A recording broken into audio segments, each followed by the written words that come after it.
Lab के अंदर आज कक्षा 7 और कक्षा 8 के बच्चों को वायुदाब के बारे में समझाया जा रहा है।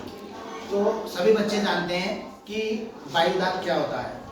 वायुदाब वायुमंडल की विभिन्न परतों पर वायु द्वारा डाला गया दाब को हम वायुदाब कहते हैं।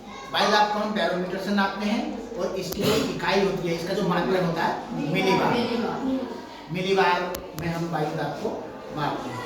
अब वायु जो है वायुमंडल में वो प्रत्येक वस्तु पे दाब डालता है, उसे हम वायुदाब कहते हैं। अब हम इसे करके देखेंगे कि वायुदाब किस प्रकार से दाब डालती है। अभी हमने एक बोतल है प्लास्टिक की, इसकी बोतल में के ढक्कन में हमने 2 छेद करके 2 पाइप डाल दिए हैं, 2 स्ट्रॉ डाल दिए हमने। अभी हमने करके देखा है। इसमें एक व्हाइट पाइप है और एक पिंक है, एक सफेद और एक पिंक गुलाबी वाले पाइप में हमने गुब्बारा बांध दिया है। देखिए गुब्बारा बांध दिया है। अब इस पाइप में जब हम फूंक मारते हैं तो जिस पाइप में गुब्बारा बांधा है तो ये गुब्बारा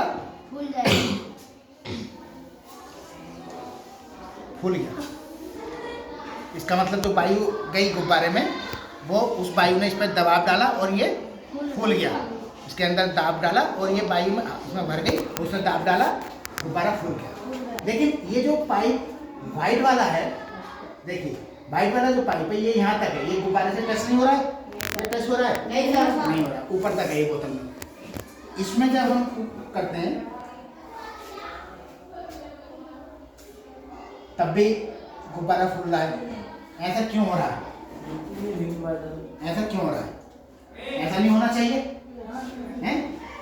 अब हम इसे समझाते हैं आपको ऐसा हो क्यों रहा है। देखिए अभी खड़ा हुआ अंश ने बताया, वो बात पकड़ ली अंश ने कि इसमें फूंक नहीं मारी जा रही, इसमें फूंक खींची जा रही है, सांस खींचा जा रहा है ऊपर। ये चीज अंश ने पकड़ ली और यही इसी को मैं कह रहा था कि ये बच्चा आगे चलकर बहुत आगे जाएगा। तो ऐसा क्या, इसके अंदर बोतल के अंदर जो वायु है, बोतल के अंदर जो वायु है, समझते हैं ना, जब हम इस वायु वाले पाइप से इसकी वायु ऊपर को खींचते हैं, यानी कि सांस ऊपर को खींचते हैं, इसकी वायु निकालते हैं, तो इसमें वायु क्या हो जाती है? कम हो जाती है। क्या हो जाता है? निम्न वायु दाब। क्या हो जाता है? निम्न वायु कम हो गया जब हम इसकी वायु। और तो गुब्बारे के अंदर यहाँ से वायु चली जाती है, वायुमंडल से यहाँ से पिंक वाले पाइप से वायु चली जाती है, क्योंकि इसका वायुमंडल वायु दाब कम हो गया। तो इस गुब्बारे के अंदर जब वायु जाएगी वो बाहर की तरफ को दबाव डालेगी, बाहर की तरफ को दबाव डालेगी। जब बाहर की तरफ दबाव डालेगी तो गुब्बारा फूल जाएगा, वायु यहाँ से जाएगी इसमें भरने के लिए, क्योंकि वहाँ पे क्या था, वायु कम हो गई। इसके जो प्रेशर पड़ रहा था वायु का इस पर गुब्बारे पर बाहर से, बोतल पे बाहर से, तो अभी तो जो प्रेशर पड़ रहा है तो वो वायु इसमें गुब्बारे में नहीं है, तो इस वजह से गुब्बारा क्या है, पिचका हुआ है। लेकिन जब इसकी बोतल की वायु हमने बाहर को निकाल ली तो सांस खींच के, तो बोतल की जो वायु है वो तो कम हो गई, निम्न वायु दाब हो गया।